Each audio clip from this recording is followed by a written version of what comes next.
What is up, my friends? You are very welcome along to our player ratings video here on Anfield Agenda after Liverpool have beaten Bologna by 2-0. I should say a new and improved player ratings, because not only will you be getting my scores, but you'll also be getting the scores of the Anfield Agenda community who now have the chance to vote for the player ratings. I haven't seen your average scores yet. Connor has tabulated them and you will see them in the top right hand corner of each player box. So you'll get my rating and the Anfield Agenda audience rating. If you want to be included in any future player ratings videos, make sure you join us for our match reactions, where there will be a link where you can submit your player rating. So, as always, I'm going to go through the players, the substitutes and the manager, giving them all a score out of 10, asking you guys to let us know your thoughts in the comment section. Please do drop a like on the video if you enjoy it, and don't forget to hit that subscribe button. As you can see, tonight we hit 277,000 subscribers. The road to 300,000 really is on, and we need your help to get there. So let's get straight into it, because there is a lot to go through, and starting off with the big man back in goal, Alisson Becker. He did have a lot to do today, and yes, he made a little error with the ball at his feet, but the reassuring, calming nature, knowing that if we do concede chances, he is there, focused and ready to go. Made a couple of big saves again tonight. And look, I'm going to be honest and say, I don't think we win that game as comfortably without him in goal tonight. That's as big a praise as I can give him. So for me, I've given him a score of 9 out of 10. You guys, well, not too far behind. The average Anfield Agenda rating score from the you guys is 8.4 for Alisson Becker. So I think we're all simpatico there, believing the big man played a big part in tonight's victory. Next up, though, is Trent Alexander-Arnold. Was substituted towards the end of the game. Again, more sure to rest his legs than anything else. Replaced by Conor Bradley. But if I'm being really blunt and honest tonight, I didn't think there was too much great stuff coming from either flank from our fullbacks tonight. There was a nice little bit of interplay on the right-hand side on one occasion between, I think it was Trent and Mohamed Salah, that almost played Darwin in down the right. But I wanted a bit more from Trent today, if I'm being honest. And defensively, I thought he was okay. There was one ball played, kind of curved in and around him, that he was outstretched for, didn't get there, and the Bologna player did get in behind us. So, taking all that into consideration, and just again giving my honest answer based off what I've seen out there tonight, I'm going to give Trent a score of 6 out of 10. You guys went a little bit higher. You guys, your average score was 6.9. So you guys think a little bit better than me. I was obviously rating Trent's performance a bit lower. But again, we'd love to know your thoughts in the comment section. Next up, Ibrahim Konate. I thought he was really good again tonight. You know, that partnership between himself and Virgil, I find it hard to separate them in the scores at the end of the game, because they've both been fantastic, but sort of in slightly different ways tonight. Ibu was that one getting the blocks in, putting his body on the line. Both of them dominant aerially as always. But Virgil had that little range of passing as well that maybe Ibu doesn't have. So sticking with the big man tonight, great display from Ibu. And I'm giving him a score of 8 out of 10. You guys, a little bit lower. The average Anfield Agenda viewership score is 7.4 for Ibrahim Konate. So maybe I'm being too generous, or maybe you're being a little bit too mean-spirited. Again, we'd love to know your thoughts in the comment section. Next up, our captain, Virgil van Dijk, imperious again tonight. That booking, by the way, to go back to Ibu for a second, that booking that he picked up is one of the most ludicrous bookings I think you're going to see in the Champions League this season, until the one for Costas, which I'll get on to later on. But Virgil, there was a ball he hit in the first half, left side to right, diagonally across to, I believe, I'm not sure if it was Salah or Trent, but it was just amazing. It was just beautiful.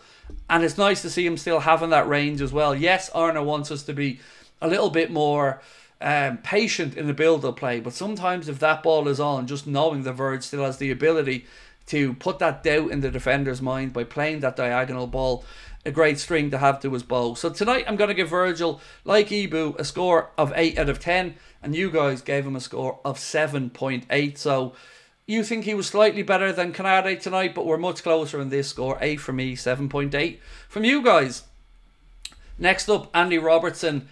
Still more question marks, I think, around Robertson. Not on his past, not as what he's done for Liverpool to this stage, but I don't know if we've seen the best of him, and if Robbo maybe is on a slight downward trajectory.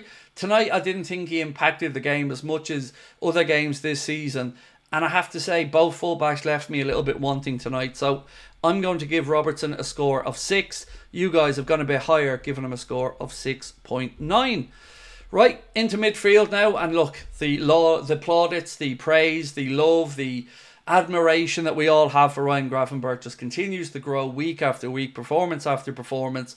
And Gary Neville's little silliness about United having a better midfield than us is just looking more and more ludicrous as these weeks go by.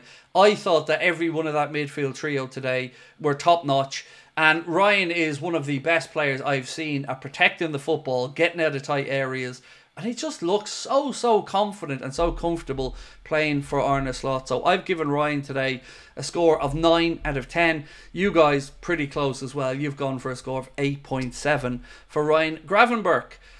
I should point out as well, by the way, he was the Anfield Agenda man of the match in the vote that you guys had earlier on. I think it's nearly a clean sweep this season for Ryan. Alexis McAllister. And let's all just take a minute to appreciate this man.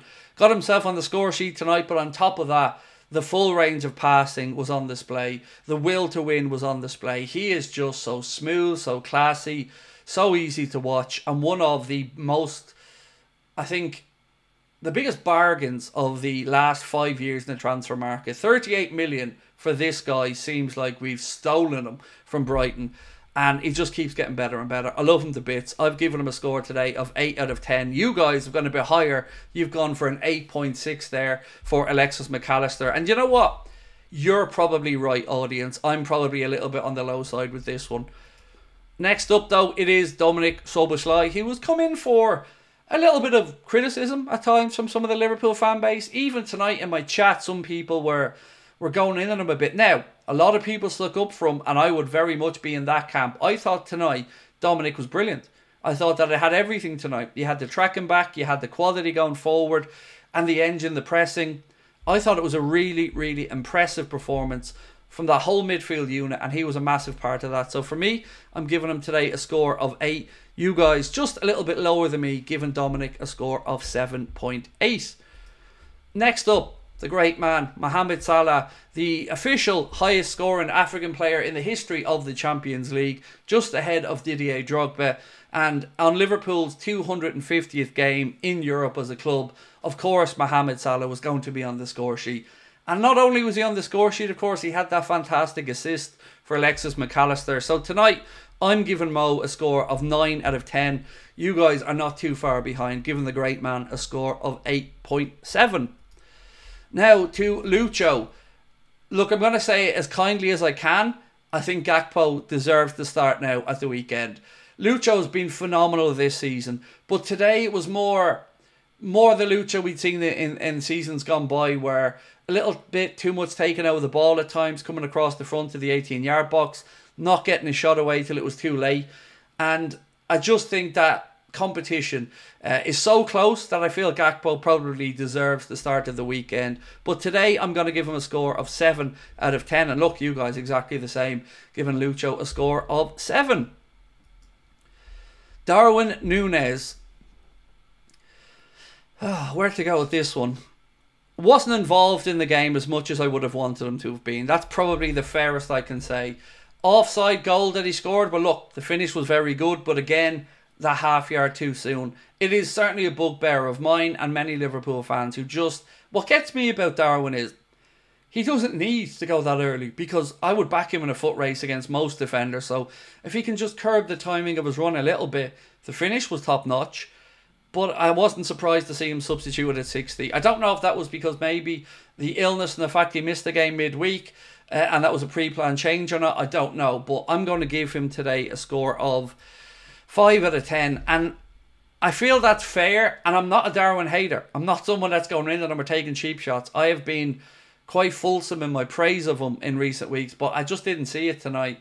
And I wanted him to get on the score sheet. And I wanted him to do well. For me, it was an average game from him, so hence the score of 5. You guys, though, have gone 6.3. Next up, Diogo Jota, who came on around the hour mark, and look, he got involved, did what you would expect him. He's a very intelligent, clever footballer. I would still say at this moment in time, the starting berth through the middle for Liverpool is up for grabs. I don't think either one of these guys has gone streets ahead of the other. I would probably expect Diogo to start at the weekend, though, based off the 60 we've seen from Darwin today. So my score for Diogo Jota is 6. You guys a little bit higher, giving him a score of 6.4. Right, Cody Gakpo, I would start him at the weekend, mainly because he's fresher as well than Lucho, who's played a lot this season so far. Arne Slot, by the way, is now 8 games as a winner from the first 9 as Liverpool coach. Phenomenal record, the first Liverpool manager to do that. Cody Gakpo came on tonight and didn't get as involved in the game as an attacking threat as we would have liked. Obviously, Bologna trying to force their way back into it at that point. I'm going to give Cody a score of 7 from the bench. You guys a little bit lower at 6.4. Costas. Now, I did talk about silly yellow cards earlier on. The yellow card that he received tonight, it's a joke. There's no other way to put it. How can you get booked for winning the ball? Cleanly winning the ball. It's just madness. The ref seen him coming flying in and just decided that that was enough to book him. But he won the ball, didn't touch the player. It was a stupid yellow. And, you know, I've been critical of Costas at times for being rash or whatever. He won that ball there today. The ref lost his damn mind. That was never a yellow card. Costas, I'm going to give a score today of 6 out of 10. You guys a little bit higher at an average score of 6.2. Connor Bradley. So we came on for Trent as much to rest Trent's legs as anything. But I've been left a little bit wanting from Connor Bradley in the last couple of displays. Now, it's always more difficult coming into a game than starting it. And I would just say, I think there's an opportunity there to just re-establish himself in the manager's mind. We don't know what's going on with Trent. We don't know if he's a little bit distracted, but he hasn't looked like himself in the last couple of games for me. There's a chance for Bradley to push on when he gets the chances. I want to see him take them, but today I'm giving him a 5. I don't think he was great when he came on. You guys have gone for a score of 6.2. And last up, Curtis Jones. Last up of the players anyway. Difficult for me this one because he only came on really for the last few minutes.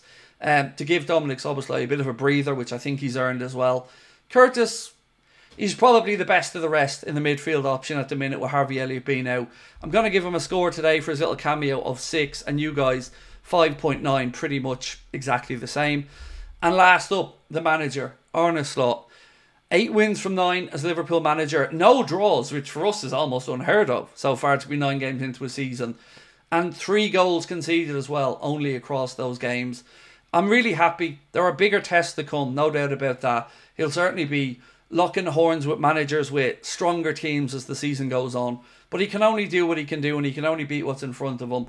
I'm really pleased that he's at Liverpool. I'm really optimistic about the future as well. And I've given Arne today a score of 8 out of 10. You guys have gone a little bit higher with 8.5. And it was so lovely to see him happy coming on to talk with TNT Sport after the game as well. Big beaming smile on his face. So that is our player ratings, ladies and gentlemen. Thank you so much for watching. Don't forget to let us know your thoughts in the comment section. Drop a like on the video if you've enjoyed it. And don't forget to hit that subscribe button. I'll see you tomorrow live at 8:45. And don't forget I'm recording with David Lynch tomorrow as well. That video should be out at about 5:30. Until then, my friends, talk to you then. Bye-bye.